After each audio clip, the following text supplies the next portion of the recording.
بہت ہی پیارے مسلمان بھائیوں، بہنوں، بیٹوں اور بیٹیوں، السلام علیکم ورحمۃ اللہ وبرکاتہ۔ میں غلام مصطفیٰ ہوں اور آپ دیکھ رہے ہیں میرا یوٹیوب فیس بک چینل پیام اسلام، جس پہ میں اللہ اور اللہ کے رسول کا پیغام آپ تک پہنچانے کی کوشش کرتا ہوں۔ درس قرآن کے سلسلہ میں آج کا ہمارا سبق سورۃ المائدہ آیت نمبر 46 اور 47 پر مشتمل ہے۔ اعوذ باللہ من الشیطان الرجیم، بسم اللہ الرحمن الرحیم۔ وقفینا علی آثارہم بعیسیٰ ابن مریم مصدقا لما بین یدیہ من التوراۃ وآتیناہ الانجیل فیہ ھدی ونور ومصدقا لما بین یدیہ من التوراۃ وھدی وموعظۃ للمتقین وَلِيَحْكُمْ أَهْلُ الْإِنْجِيلِ بِمَا أَنزَلَ اللَّهُ فِيهِ وَمَنْ لَمْ يَحْكُمْ بِمَا أَنزَلَ اللَّهُ فَأُولَٰئِكَ هُمُ الْفَاسِقُونَ۔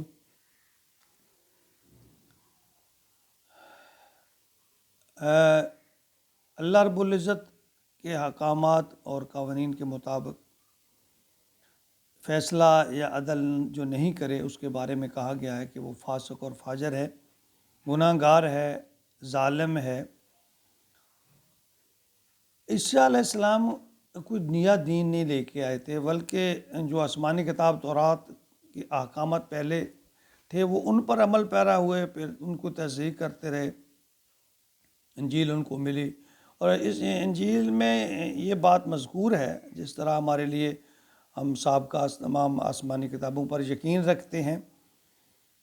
اسی طرح عیسیٰ علیہ السلام بھی سابقہ تمام جو کتب تھی ان پر ایمان رکھتے تھے، تصدیق کرنے والے تھے۔ فرمایا وَقَفَّيْنَا عَلَىٰ آثَارِهِمْ، ہم نے اس کے پیچھے انہی کے یعنی نقش قدم پر بعیسیٰ ابن مریم، عیسیٰ ابن مریم کو بھیجا، یعنی جو قانون اللہ فرما رہے ہیں چل رہا تھا، بالکل اس بائن اسی قانون کے اوپر اس کی پیروی کرنے کے لیے، اس پر چلنے کے لیے ہم نے پھر عیسیٰ علیہ السلام کو بھیجا، مصدقا لما بین یدیہ، تصدیق کرتے ہوئے لما بین یدیہ من التوراۃ، اس کی جو ان کے سامنے تورات میں موجود ہے،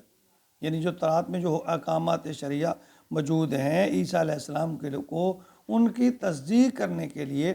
ان کو آگے پھیلانے کے لیے، ان کی تبلیغ کے لیے میں نے بھیجا۔ اللہ فرما رہے ہیں وَآتَيْنَاهُ الْإِنْجِيلَ، پھر میں نے ان کو انجیل بھی عطا کی۔ یعنی دیکھیں اسلام بیسیکلی ایک ہی چیز ہے، جو اللہ کو ماننے والے ہیں حضرت آدم علیہ السلام سے لے کر اب تک، انہیں مسلمان کہا جاتا ہے۔ تو اسلام بنیادی طور پہ ایک ہی چیز ہے، توحید اور رسالت، اللہ کے احکامات کو ماننا۔ تو اللہ فرما رہے ہیں اسی کے اوپر میں نے عیسیٰ علیہ السلام کو بھیجا تھا۔ وَآتَيْنَاهُ الْإِنْجِيلَ فِيهِ ھُدًى وَنُورٌ، اور میں نے ان کو انجیل بھی عطا کی اور اس میں ہدایت اور روشنی تھی۔ وَمُصَدِّقًا لِمَا بَيْنَ يَدَيْهِ مِنَ التَّوْرَاۃ، اور وہ اس بات کی تصدیق کر رہی تھی جو تورات میں موجود تھا، یعنی انجیل میں جو سارے احکامات ہیں وہ تورات کے تابع ہیں، تورات کی تصدیق کرنے والے، اور تمام ہی آسمانی کتابیں جو ہیں وہ ایک دوسرے کی تصدیق کرتی ہیں، سپورٹ کرتی ہیں ایک دوسرے کو۔ وَھُدًى وَمَوعِظَةً لِّلْمُتَّقِينَ، اور وہ ہدایت اور نصیحت ہی تقویٰ والوں، اللہ سے ڈرنے والوں کے لیے۔ اللہ تعالیٰ فرماتے ہیں دونوں کتابوں میں اللہ سے ڈرنے والوں کے لیے میں نے ہدایت نور روشنی، علم، وہ میں نے عطا کیا تھا۔ وَلِيَحْكُمْ أَهْلُ الْإِنْجِيلِ، اور چاہیے کہ اہل انجیل کے ماننے والے جو ہیں جب وہ فیصلہ وَلِيَحْكُمْ أَهْلُ الْإِنْجِيلِ، اہل انجیل جو ہیں ان کو چاہیے کہ جب وہ فیصلہ کریں بما انزل اللہ فی، تو اس کے مطابق کریں جو اللہ نے حکم اتارا، یعنی عدل کا حکم، انصاف کا حکم۔ وَمَن لَّمْ يَحْكُمْ، اور جو ایسا نہیں کرے گا، یعنی جو فیصلہ کرے گا بما انزل اللہ، وَمَن لَّمْ يَحْكُمْ، جو فیصلہ نہیں کرے گا اس کے مطابق بما انزل اللہ، جو اللہ تعالیٰ نے اتارا ہے، یعنی اللہ کا جو حکم ہے، جو شریعت کہتی ہے، فَأُولَٰئِكَ هُمُ الْفَاسِقُونَ، تو فاسق ہو جائیں گے وہ۔ یعنی یہ دیکھیں متواتر 3 آیتیں اسی طرح اللہ تعالیٰ فرما رہے ہیں کہ جو دیکھیں ملت اسلامیہ جو ہے نا، اس کی جو موجودہ کیفیت اگر ہم ذکر کریں تو اس میں ہم انفرادی طور پہ تو مسلمان ہیں، کلمہ پڑھ لیا، لیکن بحثیت مجموعی اگر نظر ڈالیں تو دنیا کا کوئی ایسا اب ملک نہیں ہے جس پر مکمل طور پر اسلامی قانون کا نفاذ ہو۔ کچھ نہ کچھ اسلامی قوانین ہیں بہت سارے ممالک میں، لیکن ہر معاشرے پر مغرب کی جو ایک جھلک ہے نا وہ پائی جاتی ہے۔ لیکن جو بہت ہی غور طلب بات ہے ان آیات میں کہ متواتر اللہ تعالیٰ نے عدل و انصاف پر مبنی یعنی شریعت کے مطابق فیصلے کرنے کا حکم دیا، یعنی بار بار ہر معاشرے، عیسائیت ہے، یہودیت ہے، آخری نبی کے امتی ہیں، جو بھی ہیں، کیونکہ قرآن پاک کا جو بھی حکم ہے وہ دائمی ہے۔ یہ نہیں ہے کہ اللہ تعالیٰ نے یہ قصہ بیان نہیں کیا، یہ قصے کہانیاں نہیں ہیں، اللہ نے ہماری رہنمائی کے لیے، یعنی متواتر یہ 44 45 اور یہ 47 آیت جو ہے اس میں، یعنی یہ چیز متواتر یہ جھلک رہی ہے کہ شریعت کے مطابق عدل پر جو مبنی فیصلے کرو۔ تو ہمیں سوچنا چاہیے کہ ہم اسلامی جمہوریہ پاکستان کہلانے کے حقدار ہیں، کہ ہمارے فیصلے، ہمارے عدالتی فیصلے، عدل و انصاف کا جو نظام ہے وہ اس کے تقاضے پورے کر رہا ہے۔ تو بار بار اللہ تعالیٰ تو فرما رہے ہیں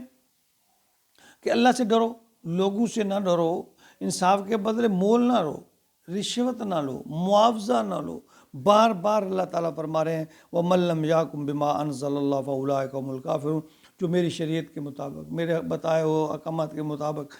انصاف و عدل نہیں کرے گا وہ کافر ہے۔ فرمایا وَمَن لَّمْ يَحْكُم بِمَا أَنزَلَ اللَّهُ فَأُولَٰئِكَ هُمُ الظَّالِمُونَ، جو میرے احکامات یا شرعی قانون کے مطابق فیصلہ نہیں کرے گا، اللہ فرمایا وہ ظالم ہے، مشرک ہے۔ وَمَن لَّمْ يَحْكُم بِمَا أَنزَلَ اللَّهُ فَأُولَٰئِكَ هُمُ الْفَاسِقُونَ، جو میرے بتائے ہوئے شرعی اصولوں کے مطابق عدل و انصاف نہیں کرے گا، اللہ تعالیٰ فرما رہے ہیں وہ فاسق ہے، فاجر ہے۔ یعنی دیکھیں کتنی اللہ رب العالمین عدل پر کتنا زور دے رہے ہیں، لیکن ہمارے جو معاشرے کی عکاسی ہے وہ چند اشعار میں کہ نشے سے چور لوگوں میں جہاں انصاف بکتا ہے، وہاں منبر، وہاں قاضی، وہاں انصاف بکتا ہے، جہاں دو چار نوٹوں پہ جھکے سر غیر کے آگے، خوشی سے بیچ ڈالو سب، یہاں انصاف بکتا ہے۔ ہمیں اب توڑنا ہوگا یہ کشکول غلامانہ، ہمیں اب توڑنا ہوگا یہ کشکول غلامانہ، بھلا خوددار قوموں میں کہاں انصاف بکتا ہے۔ خود ہی پھر ڈھونڈ لو اپنی ہی فیصل گزارش ہے، یہاں چھوڑو خدا کا ڈر، تہاں انصاف بکتا ہے۔ یعنی جب اللہ کا ڈر ہی نہ رہے تو پھر انصاف کی ایسے دھجیاں بکھیری جاتی ہیں۔ یہ جو ہمارے حکمران ہیں یا انصاف کے عہدوں پر مامور جو لوگ ہیں، قاضی ہیں، جج ہیں، حکمران ہیں، یہ ذمہ دار ہیں اس چیز کے کہ عدل کے مطابق، شرعی اصولوں کے مطابق یہ فیصلہ کرے۔ لیکن سب دولت، اقتدار، عہدے میں اندھے ہو چکے ہیں کہ ہمارے معاشرے میں، دیکھیے حضرت علی کا قول ہے کہ کوئی بھی معاشرہ انصاف کے بغیر پنپ نہیں سکتا، وہ زیادہ دیر تک کوئی نظام چل نہیں سکتا انصاف کے بغیر۔ اللہ کا قانون ہے، نبی پاک صلی اللہ علیہ وسلم کا فرمان ہے، ہمارے اسلاف کا یہی فرمان ہے کہ انصاف کے بغیر معاشرے کا وجود برقرار نہیں رہ سکتا۔ تو یہ جو ہمارے، کیا ہم غور کریں کہ ہمارا جو نظام ہے ملک کا، کیا وہ انصاف پر مبنی ہے؟ اگر نہیں ہے تو اس کے لیے ہم سب کو آواز اٹھانی چاہیے۔ اعلیٰ اقتدار پر، عہدوں پر بیٹھے لوگوں کو بار بار ہمیں یہ یاد دہانی کرانی چاہیے اللہ کے احکامات کی، کہ دیکھو اگر نہیں کرو گے تو پھر اللہ کے غضب کے مستحق ٹھہرو گے۔ اور ہر بندے کو اس میں اپنا کردار ادا کرنا چاہیے کہ ہم مسلمان ہیں، جیسے کہ میں نے پہلے کہا کہ بحثیت مجموعی ہم مسلمان کہلانے کے ایک نظام کے حقدار نہیں ہیں، بس ایک ہم نے کلمہ پڑھا اور انفرادیت ہے، اپنی عبادت کرتے ہیں، لیکن اسلام یہ بھی نہیں کہتا۔ اسلام ایک نظامی انصاف قائم کرنے کو کہتا ہے، کسی بھی ادارے کا، ملک کا، ہر جگہ اللہ تعالیٰ نے انصاف کا حکم دیا، اور اللہ فرماتے میرے عین شریعت کے مطابق جو اصول ہیں ان کے مطابق انصاف کرو، نہیں تو تم کافر ہو، تم فاسق ہو، تم فاجر ہو۔ تو یہ بات ہمیں اقتدار اعلیٰ تک، مقتدر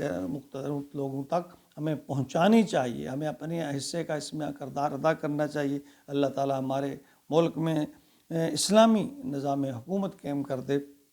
تاکہ ہر غریب کو، ہر مجبور کو آسان انصاف مل سکے۔ آمین یا رب العالمین۔